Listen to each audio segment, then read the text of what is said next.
J'avais une pensée qui était dans mon cœur et le Seigneur ce matin a peaufiné cela. Et il fallait que je le mette un peu en phase, en forme pour pouvoir communiquer la pensée du Seigneur. Donc nous voulons ce matin regarder comment on peut discerner le temps, apprendre à discerner le temps. J'aimerais parler de la notion du temps. Et c'est très important, cette notion du temps. Alors, dans Matthieu, au chapitre 16, les versets 2 à 3, Matthieu chapitre 16, versets 2 à 3, Jésus, il s'agit de Jésus, leur répondit, « Le soir vous dites, il fera beau, car le ciel est rouge, et le matin. Et il y aura de l'orage aujourd'hui, car le ciel est d'un rouge sombre. Vous savez discerner l'aspect du ciel. » Donc, vous voyez, ça c'est une réalité, une sagesse que les humains ont. Je me rappelle, chaque fois que j'allais au village, j'avais ma grand-mère qui disait, en tout cas, faisons vite, rentrons au village, parce que la pluie va tomber. Je ne comprenais pas comment il faisait pour pouvoir... Il n'y avait pas de météo. Je trouvais ça extraordinaire. En fait, c'était un discernement simplement de l'aspect du ciel. Et donc, évidemment, quand il le disait, la pluie aussi arrivait. Et c'est ce que Jésus est en train de dire. Naturellement, nous savions discerner l'aspect du ciel. Mais vous ne pouvez discerner les signes des temps. Il y a ce qu'on appelle des temps. Il y a ce qu'on appelle les signes qui accompagnent les temps. Vous voyez, il y a des signaux de fois que Dieu nous envoie pour dire que c'est le temps. On a vu comment à l'époque d'Israël, les gens étaient en train de dire le temps n'est pas venu pour bâtir la maison de Dieu. Et chacun avait une préoccupation orientée vers son business, vers justement ses affaires, surtout qu'il revenait de l'exil. Nombreux avaient perdu justement beaucoup de choses. Ils voulaient donc, comme qui dirait, se refaire une certaine surface financière certainement. Ils voulaient peut-être se refaire socialement et ils se disaient c'est pas le temps de bâtir. Et c'est à ce moment-là que Dieu a suscité un prophète qui est venu. Le prophète, c'est la voix de Dieu au milieu du peuple pour dire voilà ce que vous dites, ce n'est pas le temps, mais en réalité c'est le temps. Parce que regardez vous-même ce qui se passe dans vos vies. Discernez en quelque sorte. Considérez vos voies. Regardez ce qui se passe. Ça veut dire qu'il y a un message que Dieu est en train de nous envoyer par ce signe où on amasse. Ça rentre dans un sac comme si c'est percé. On travaille beaucoup, on se rend compte qu'on n'arrive pas à épargner. Tout ça, c'est des signes qui montrent qu'il y a un problème. Mais ce signe-là, c'est qu'il y a un temps qui est là. Et ce temps-là, il y a une activité qu'il faudra mener, mais qui n'est pas celle que vous menez. Donc c'est pourquoi Jésus a dit, vous ne pouvez discerner les signes des temps. Le deuxième texte que je voudrais qu'on parle, celui de Daniel, chapitre 12, le verset 3 à 4. Il est dit, ceux qui auront été intelligents brilleront comme la splendeur du ciel, et ceux qui auront enseigné la justice à la multitude brilleront comme des étoiles, à toujours et à perpétuité. Mais toi, Daniel, tiens secrètes ces paroles et scelle le livre jusqu'au temps de la fin. Plusieurs alors le liront et la connaissance augmentera. Ici, on parle du temps de la fin. Jésus a dit, vous ne pouvez discerner les signes des temps. Alors, j'aimerais me faire le devoir d'expliquer le mot hébreu et grec concernant le mot temps. N'oublions pas que la Bible a été écrite en majeure partie en deux langues. Chaque fois que vous voyez l'Ancien Testament, pensez à la langue hébreu. Quand vous voyez le Nouveau Testament, c'est la langue grecque. Et dans l'Ancien Testament, une partie a été écrite en araméen, la langue que parlaient certaines personnes à l'époque où Jésus est venu. Donc, le mot hébreu pour désigner le temps est et. Et signifie temps ou saison.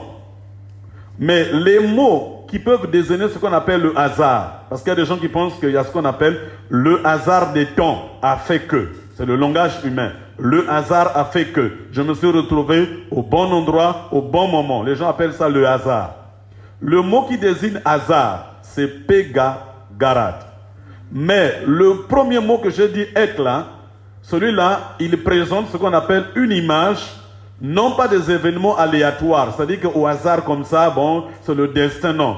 Mais c'est des bons événements qui dépendent de ce qu'on appelle l'orchestration du Seigneur. C'est comme le Seigneur qui est derrière ces événements-là. Donc le mot temps en hébreu sur lequel je vais m'appuyer, c'est être. Être là, c'est qu'il y a des événements. Comme dit la Bible, il y a des choses que Dieu a préparées d'avance. C'est comme lorsque nous voyons une certaine activité, même un culte, même la conférence qu'on a eu à faire, il y a eu quand même des étapes. C'était une préparation. Il y a eu un programme qu'on a regardé ensemble, qu'on a challengé avec Divin, où on dit, bon, il y a eu une introduction, il y aura ceci, il y aura cela. Nous étions au courant de ce programme. Mais la majorité des gens qui sont venus, même vous-même, vous n'étiez pas au courant de ce programme. Donc, il fallait qu'on vous déroule ce programme avec des activités, mais des activités qui se rapportaient à un temps précis. Donc c'est la même chose quand Dieu dit, c'est des choses que Dieu a préparées d'avance afin que nous puissions les pratiquer. Mais le mot les pratiquer là, ça doit se faire dans un temps qu'on appelle être. Donc un événement qui dépend du Seigneur. Ça c'est le premier mot que nous devrons saisir concernant le temps. Le deuxième mot, il est grec. Donc grec, mais dans le mot grec, ça désigne 3 termes lorsqu'on parle du temps. Parce que c'est important. Comme l'a dit quelqu'un tout à l'heure, lui, il avait une situation dans le cœur, un poids dans son cœur, mais c'est comme si ça a attendu que le patriarche arrive, le poids est parti, la joie s'est installée, ça veut dire que c'est le temps que Dieu avait voulu le libérer. La délivrance et la libération n'est pas toujours sujet de chasser les démons. C'est à l'écoute de la parole de Dieu, nous pouvons être délivrés et libérés. Donc le mot temps en grec désigne 3 termes. Le premier terme, c'est ce qu'on appelle le chronos. Le chronos, c'est le temps séquentiel et qui est un temps quantitatif. Lorsque le jour commence à 1h jusqu'à 20h, ça, à 24 heures, ça c'est le temps qu'on appelle le chronos. Le temps qui est, il y a des séquences, mais aussi il est quantitatif. C'est pas qualitatif, excusez, c'est pas qualitatif, c'est quantitatif. Je pourrais corriger ça, c'est pas qualitatif, c'est quantitatif, de 1h à 24 heures. Le deuxième terme qui désigne le temps en grec, parce que n'oublions pas, pourquoi je parle de ça? La Bible, ce n'est pas un livre qui est tombé du latin. Il a été traduit selon les mots originaux hébreux et les mots aussi originaux grecs.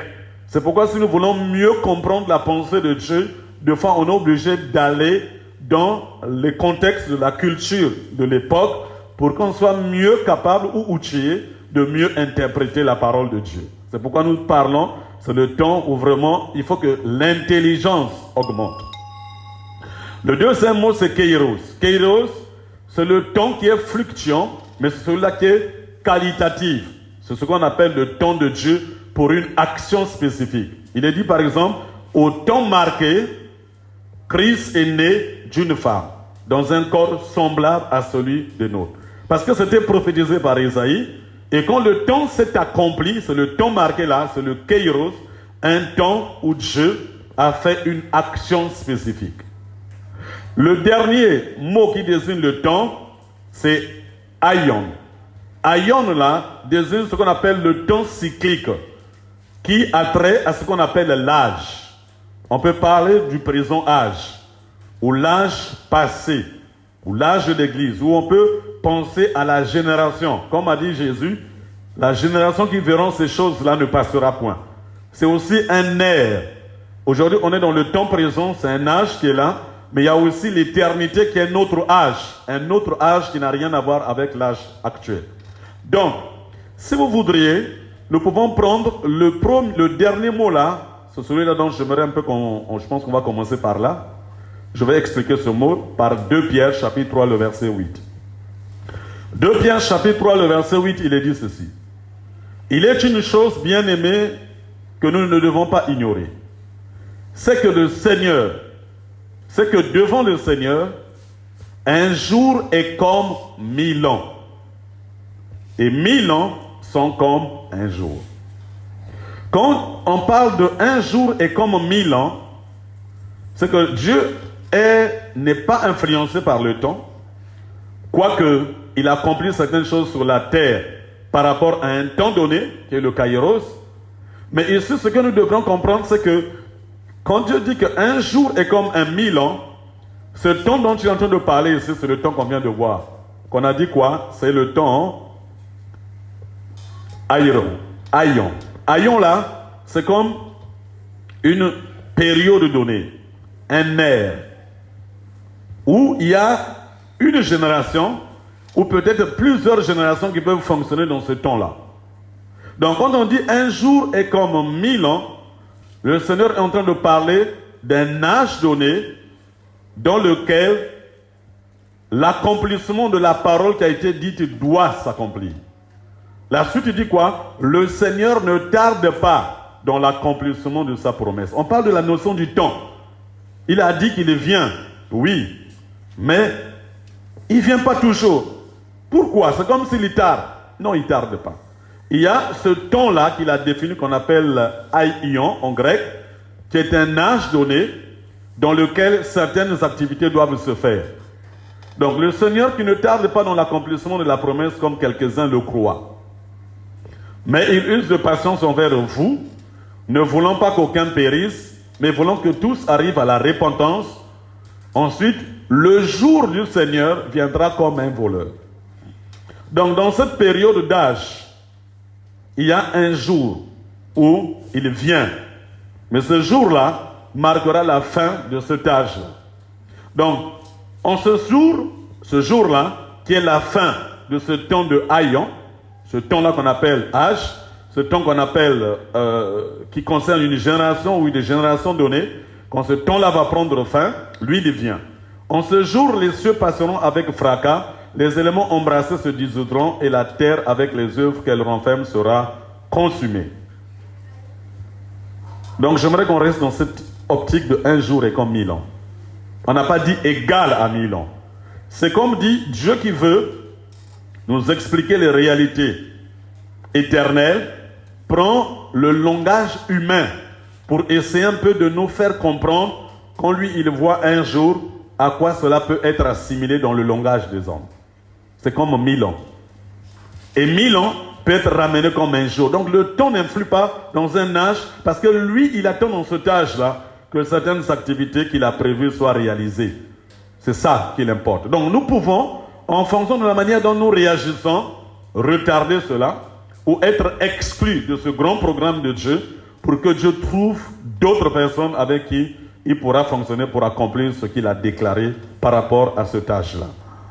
Maintenant, n'oublions pas que Daniel nous parle de la fin des temps où nous devrons lire la parole et la connaissance augmenter.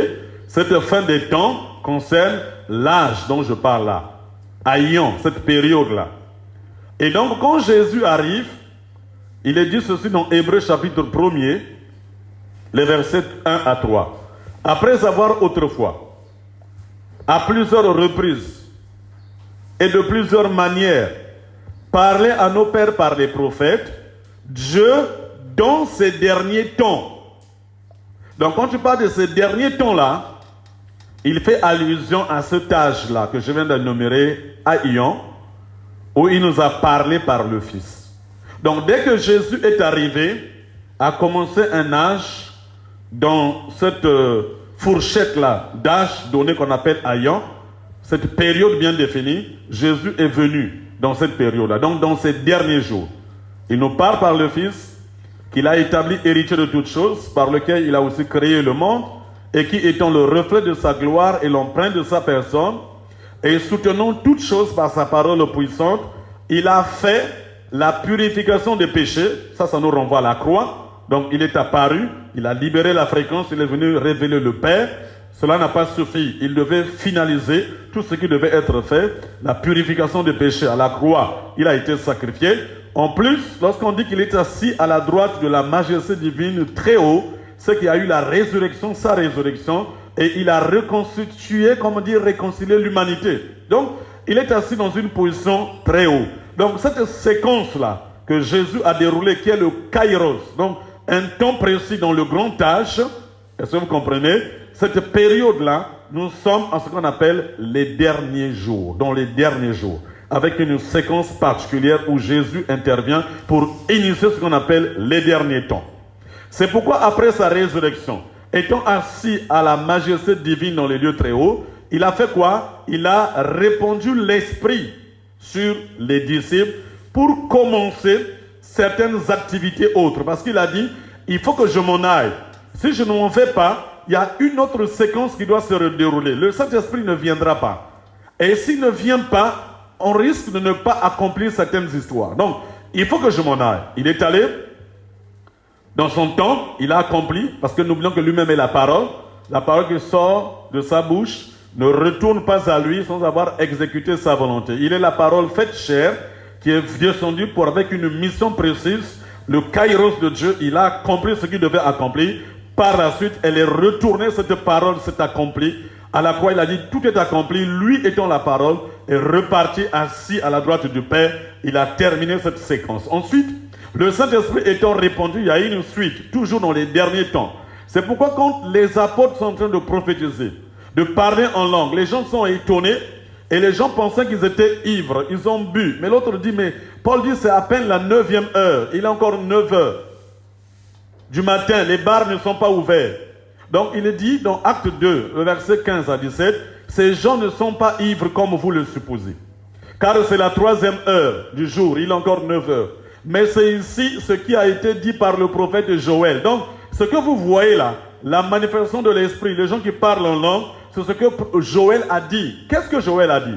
Joël a prophétisé également touchant cet âge de la fin, qu'on appelle Aios, dans lequel des kairos doivent s'accomplir. Donc des paroles spécifiques et des actions de Dieu doivent s'accomplir. Donc il y a eu la mort de Jésus, il est venu inaugurer cette période, la mort, la résurrection, tout ça, le bénéfice qu'on tire aujourd'hui, le Saint-Esprit qui est venu, il y a quelque chose de nouveau. Donc cet âge-là, ce qu'on appelle donc le kairos, donc il dit quoi? Mais c'est ici ce qui a été dit par le prophète Joël. Il a dit quoi, Joël? Dans les derniers jours, c'est la même chose, expression qui revient. Les derniers jours étant un temps, un âge donné. Je répandrai mon esprit sur toute chair. Vos fils et vos filles prophétiseront, vos jeunes gens auront des visions et vos vieillards auront des songes. C'est pourquoi nous disons que Pierre, quand il dit c'est ici ce que Joël a dit, si nous lisons très bien la prophétie de Joël, elle va jusqu'au retour de Jésus. Mais ce n'est qu'une partie qui s'est accomplie ce jour-là. Si on suppose que la parole de Dieu, la prophétie de Dieu est comme une pierre, parce que sa parole est une pierre, n'est-ce pas? La pierre, lorsqu'elle est jetée sur une terre, peut tomber à un endroit, rebondir pour tomber à un autre endroit. Prenez ces endroits comme étant localisés des générations. Elle peut toucher une génération qui n'a pas achevé pour ensuite continuer à toucher une autre génération pour l'achever. Donc ici, quand Pierre est en train de parler, il parle de cette prophétie qui est en train de toucher sa vie, son époque, sa période. Lui, il était convaincu que la fin arrive. Mais ce n'était qu'une pierre, cette parole qui est dite concernant la fin, qui touche une génération donnée, mais qui rebondit parce qu'on a parlé de la pluie, de la première et de l'arrière-saison. Donc cette parole est venue toucher ce qu'on appelle la pluie de la première saison. Le jour de la Pentecôte était l'accomplissement de cette première dimension de la saison de Dieu dans le grand Airos, donc la saison de Dieu qui a libéré cette fréquence avec cette puissance de l'Esprit pour pouvoir commencer par fonctionner en tant qu'Église du Seigneur. Mais il y a une prochaine pluie que Dieu a prophétisée, c'est la pluie qui va emmener la récolte. Donc, c'est la même parole. C'est comme Israël. Dieu a dit en Égypte, vous sortez d'ici, vous allez rentrer en Égypte, à Canaan, le pays où coule le lait et le miel. Donc, cette parole était destinée à cette génération. Est-ce que cette parole a été accomplie par cette génération? Oui. Est-ce qu'en totalité? Non. Parce qu'ils ont commencé par voir l'accomplissement de cette parole. Parce que Moïse lui-même a dit, Seigneur, permets que je rentre dans Canaan. Tu n'as à peine que commencé à faire voir ta bonté et ta miséricorde à ton serviteur. Donc il était conscient qu'ils étaient au début de quelque chose que Dieu avait libéré pour une génération, mais leur fonctionnement a fait que dans le désert, ils n'ont pas pu atteindre la fin de cette parole. À ce moment-là, la pierre est tombée sur cette génération dans le désert. Ils sont tous morts. Elle a rebondi pour susciter une nouvelle génération de Josué qui l'a emmené à l'accomplissement dans le territoire de Canaan. Donc j'aimerais que vous compreniez que lorsque Pierre parle des derniers jours, nous sommes au début des derniers jours. Nous sommes au début des derniers jours. Au début d'un âge qui va emmener la fin. L'âge dont Daniel a prophétisé qu'au temps de la fin, les gens auront accès à la révélation qui était scellée et la connaissance augmentera. Donc si Pierre a été au début, qui n'a pas emmené la fin et la totalité de la parole, ça veut dire que c'était la pluie de la première saison, que cette même parole de Joël demeure pour qu'elle soit accomplie en totalité. Et ça, c'est la réponse des cœurs pour que cela soit emmené à la réalisation. Donc le temps de la fin dont on a parlé, Daniel fait allusion à Ian, soit un âge donné, comme je l'ai dit, dans lequel nous trouvons ou nous découvrons ce que j'appelle les Kairos, qui sont les temps marqués par Dieu dans ce grand âge pour emmener des actions spécifiques et de Dieu dans un temps donné. C'est pourquoi nous pouvons constater, comme je l'ai dit, avec Pierre, nous sommes au début de la fin des temps. Mais aujourd'hui, l'Église est en train de faire quoi? Nous sommes en train de pousser les choses vers la fin de la fin, dans ce grand âge. Vous êtes avec moi? J'espère que vous n'êtes pas perdus. Ça va? C'est clair, non? Donc nous sommes dans l'accomplissement de la prophétie de Joël. Pierre n'était pas ivre, il était rempli du Saint-Esprit. Il a fait des déclarations fortes pour dire, c'est ici l'accomplissement. Parce que nous sommes dans les derniers jours, que Jésus est venu inaugurer, avec son travail perfectionné, qui nous donne le droit aujourd'hui de ne pas craindre les puissances des ténèbres, parce qu'il est assis au-dessus. Il faut que notre compréhension soit élevée au-dessus, parce qu'il n'y a que la connaissance qui peut nous libérer de tout ce qui est en train de paralyser notre foi, comme si l'ennemi devient plus fort que Dieu. Non, non, non. Il faut qu'on s'approprie la position ultime que nous avions en Christ. C'est dans cette position en Christ qu'on sera emmené à emmener la réalisation des buts du Seigneur. Mais si nous ne sommes pas connectés à cette position, à cette fréquence, ça va être difficile pour nous parce que nous aurons toujours l'impression que non, il y a un Goliath qui est là et qui fait peur à tout Israël. Nous avions reçu l'onction comme David pour emmener les buts de Dieu à la fin et pour que sa parole dite sur nous puisse s'accomplir. Et donc, dans ce temps précis, nous sommes en train d'aller vers la fin de la fin. Et c'est pourquoi l'évangile de Matthieu, ou la parabole que nous allons voir, les différents ouvriers qui ont été loués à différentes heures, répondent correctement à cette réalité des faits que je viens d'énumérer sur la dimension du temps. Voilà ce que Dieu est en train de dire. Christ est en train de dire ceci. Dans Matthieu chapitre 20, le verset 1 à 8. Car le royaume des cieux est semblable à un maître de maison. Qui est le maître de maison? C'est Dieu. Il est le constructeur de toutes choses. Il fait quoi? Qui est sorti dès le matin. Donc il fait son apparition parce qu'il n'apparaît pas toujours. Il sort dès le matin. Dès le matin, c'est l'initiative d'une activité qu'il est en train de mener dans un âge donné. Et je vous rappelle que cette parabole du Seigneur s'est déroulée en une journée. C'était une journée. Ça veut dire quoi? Nous sommes dans la logique de ce que Dieu a dit, comme dit souvent mon père spirituel, quand tu as une révélation, il ne faut pas la prêcher, il faut l'enseigner. Je suis en train d'enseigner une révélation sur le temps, afin que nous soyons capables de pouvoir fonctionner dans le temps avec le Seigneur. Parce qu'avant le temps de Dieu, ça ne sera pas le temps de Dieu. Après le temps de Dieu, ça ne sera pas le temps de Dieu. Dieu fait chaque chose bonne en son temps. Et ça peut être aussi valable pour des décisions que tu dois prendre, pour des activités que tu dois mener, même pour ta propre vie, parce que deux fois, notre vie n'a besoin que d'une seule décision qu'il faut prendre, mais à un moment précis. Parce que Dieu parle, mais si nous n'écoutons pas, nous ne bougeons pas pendant que Dieu est en train de parler, mais qu'est-ce qui va arriver? On aura raté le temps. Et lui, il est passé à autre chose. Nous sommes là en train d'attendre encore. Comme les Juifs aujourd'hui qui continuent d'attendre le Messie. Il est venu, ils ne l'ont pas reconnu. Mais lui-même, il a dit, combien de fois n'ai-je pas voulu? Mais tu n'as pas su le temps où Dieu t'a visité.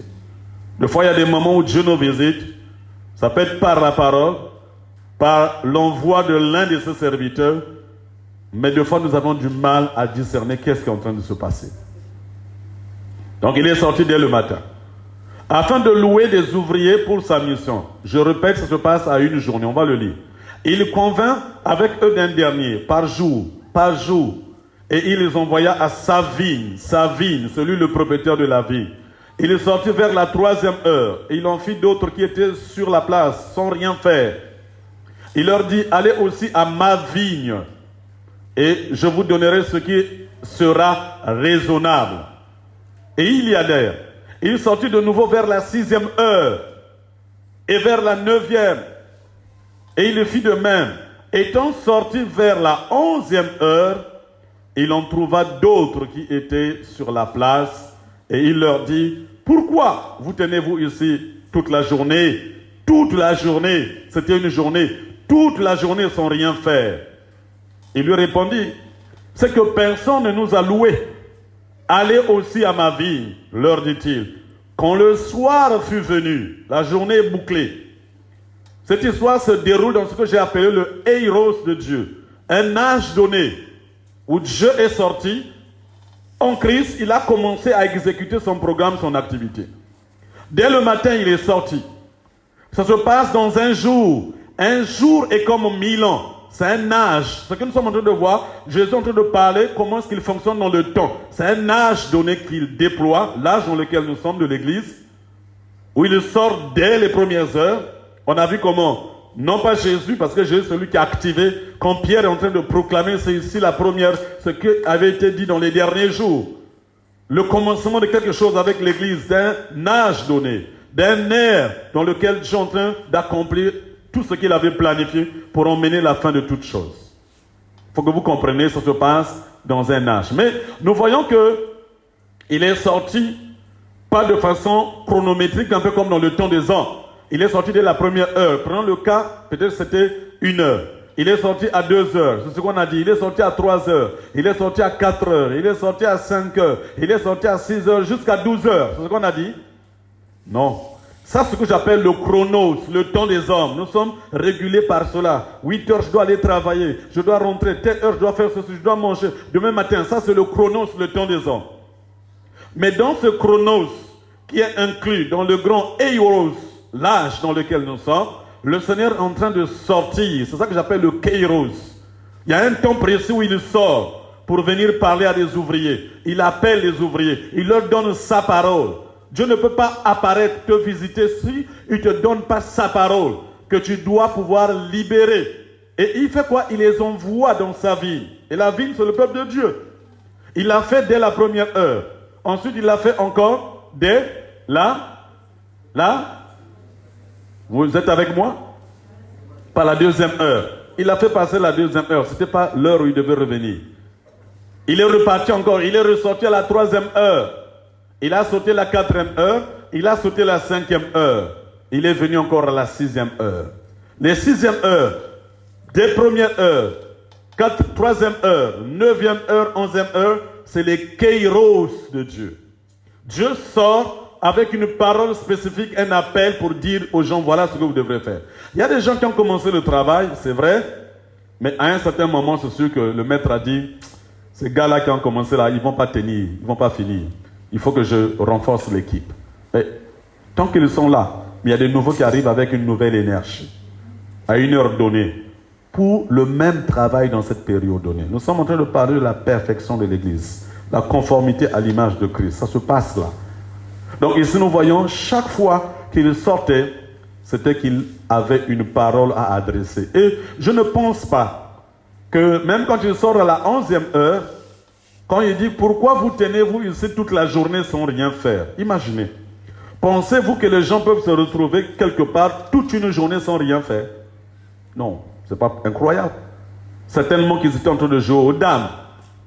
Certainement qu'ils étaient en train de causer. Certainement qu'ils sont en train de jouer au football. Peut-être qu'ils sont en train de suivre la télé du matin jusqu'au soir. Et toutes ces activités n'ont pas eu un impact dans ce calendrier par rapport aux activités du Seigneur. C'est pourquoi il leur dit, pourquoi vous êtes restés ici sans rien faire? C'est pas possible que les gens restent toute une journée. Je parle de la 11e heure seulement. Ils ont le matin jusqu'au soir sans rien faire, c'est pas possible. Ils ne dormaient pas. Puisqu'il leur apparaît, ils étaient éveillés. Ils étaient en train de faire des activités. Mais ces activités-là n'avaient pas d'impact dans l'activité de Dieu, dans les plans spécifiques que Dieu avait conçus. Donc je voulais un peu nous exhorter afin qu'on comprenne que, évidemment, cette histoire s'est déroulée en une journée. Il faut qu'on sache le temps dans lequel nous sommes. Jésus a dit lui-même, c'est l'heure de se réveiller en fin du sommeil. Il y a une activité intense de puissance des ténèbres, mais aussi une approche puissante et très forte du Seigneur. Il faudrait que les gens soient outillés à pouvoir discerner. Pourquoi maintenant seulement? Pourquoi Dieu est en train de parler de telle manière? Il y a quelque chose qui arrive. Cette histoire, une journée, veut parler de l'âge. Le maître a effectué 5 sorties, ce que j'appelle les kairos. Un temps spécifique où Dieu dit, je vais accomplir telle chose. Et ensuite, les autres heures constituent ce qu'on appelle le chronos.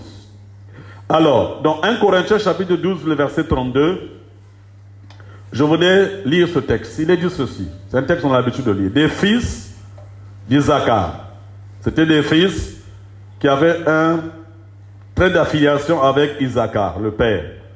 Ils avaient l'intelligence des temps pour savoir ce que devait faire Israël. Ce que j'aimerais demander à chacun d'entre nous, c'est de vraiment prier le Seigneur. Qu'il nous aide. Notre manière de fonctionner là, notre manière de nous comporter là, si nous ne faisons pas attention, nous risquerons d'être surpris et ne pas participer au grand dessein de Dieu. Dieu, peu importe. Imaginez seulement, il s'est investi 7 ans et demi pour construire un tabernacle, un temple, à l'époque de Salomon. Beaucoup d'or sont rentrés là-dedans pour embellir, pour faire tout ça. Il a prophétisé que Babylone devait rentrer et à servir justement Israël et le temple. C'est arrivé à l'époque de Babylone. Il y a eu même la destruction des murailles. Il y a eu même le temple qui a pris un coup. Dieu a permis que cela arrive. Quelque chose dans lequel il s'était investi. Ensuite, il y a eu la reconstruction encore du temple à l'époque d'Esdras et les Néhémie et autres. Parce que Dieu tenait à ce temple, à cette ville qui était le choix de Dieu. Mais plus tard, quand les temps ont été accomplis, Christ est venu. Il est rentré dans ce grand temple. Au sortir de là, au sortir du temple, au sortir de cet édifice, on lui montrait les belles pierres. Il dit, regarde, c'est beau, c'est joli. Tu peux te rendre compte un peu combien de fois le sacrifice de nos ancêtres, tout ce qu'ils ont fait. Jésus se trouve dehors du temple et dit, il ne restera pierre sur pierre qui ne soit brisé. Dieu n'a que faire des systèmes. Si un vieux système ne peut plus représenter Dieu, il sort du système. C'est pourquoi, lorsque la voix a retenti par le serviteur de Dieu Jean-Baptiste, dans le désert, la voix de Dieu a migré des synagogues vers le désert. Et tout le monde allait au Jourdain pour écouter la fréquence de Dieu. Parce que Dieu n'est plus là. Et quand le voile a été déchiré, n'importe qui n'avait pas accès à cet endroit-là. C'était le côté caché, mystérieux de Dieu. Mais quand le voile a été déchiré, ça veut dire que Dieu est sorti du temple. Il n'y avait plus rien. Dieu n'habite pas dans une maison faite de main d'homme. C'était une représentation. Donc j'aimerais nous exhorter à faire très attention. Parce que c'est notre éternité qui se joue. C'est les desseins de Dieu sur nos vies qui sont en train de se jouer. Et si nous continuons à fonctionner comme on a toujours constaté, bien aimé, on risquera d'être surpris. Samson aussi a dit, je m'en sortirai comme les autres fois. Mais il ne savait pas que cette fois-ci, l'Esprit de Dieu s'était retiré. Donc ne nous pensons pas trop privilégiés ou trop estimés dans ce sens comme si nous sommes habitués à ces choses-là. La familiarité de foi nous emmènera à ne plus voir certaines choses que Dieu est en train de... La familiarité avec un serviteur, la familiarité avec la grâce, la familiarité avec certaines choses risquera de nous faire passer à côté. Et pour nous, risquera de s'accomplir la parole que Jésus a dite sur Jérusalem. Tu n'as pas su le temps où Dieu t'a visité. J'aimerais prier sérieusement pour chacun d'entre nous. Je ne sais pas, pour moi-même, pour toi, que tu sois la femme d'un serviteur, que tu sois la femme d'un pasteur, que tu sois la femme d'un ancien, qui que tu sois, nous devons extrêmement faire attention pour ne pas rater ce calendrier que Dieu est en train de déployer. Et notre force, notre capacité à se mouvoir comme fils de Dieu pour atteindre les objectifs avec le Seigneur réside dans la perception. Est-ce le temps maintenant? N'est-ce pas le temps maintenant? Ce n'est pas encore le temps maintenant. Jésus a dit à Marie, mon heure n'est pas encore arrivée. Il n'y a pas une oppression possible parce que c'est ma maman. Maman a dit, maman a déclaré. Jésus a dit, c'est vrai, tu es ma mère, mais mon heure n'est pas encore arrivée. Parce que je fais toutes choses en rapport avec le calendrier divin. Je ne fais rien de moi-même, disait Jésus. Et c'est à cela que Dieu nous emmène, à pouvoir fonctionner. Ce n'est pas parce que Dieu nous donne une certaine ouverture, une certaine capacité qu'on va commencer par fouiller ou chercher. Moi, je n'ai pas des invitations que je cherche à aller dans beaucoup d'églises pour aller prêcher. Je ne cherche pas à d'avoir un nom dans cette ville, non. Je veux simplement obéir au calendrier du Seigneur. Si telle est la volonté de Dieu, comme Pierre, que j'aille dans la maison de Corneille, au-delà de ma réticence, je dirais, Seigneur, comme tu l'as dit, je suis obligé d'aller parce que c'est ta volonté. Mais je ne veux pas être motivé à me faire un nom. Je ne suis pas en retard, je ne suis pas en avance, je suis en train de fonctionner selon le calendrier de Dieu. Et j'aimerais exhorter, encourager chacun d'entre nous à se regarder que c'est une histoire de toi et ton Dieu. Développe ta relation avec le Seigneur, c'est plus important. Parce que ce jour-là, chacun de nous rendra compte au Seigneur. Ce ne sera pas des comptes rendus collectifs, ce sera un compte rendu individuel. Et ensuite viendra la récompense. J'aimerais vous encourager à vous lever dans la présence du Seigneur et à pouvoir parler au Seigneur de façon sincère comme on n'en a jamais parlé avec lui. Ma prière est que nous puissions entrer dans un temps où nous avions dit, je veux grandir, je veux plus de toi, je veux plus t'écouter. Peut-être hier je venais à 9h au culte, maintenant je veux venir 1 heure avant. Simplement pour trouver un temps pour prier d'abord avec toi, être en communion avec toi. Je ne sais pas ce que tu vas décider. Je veux que nous puissions être à ce niveau-là, bien-aimés. De prendre une décision pour ta vie par rapport à Dieu dans ce grand calendrier et programme qu'il est en train de dérouler pour notre famille, mais aussi pour le corps.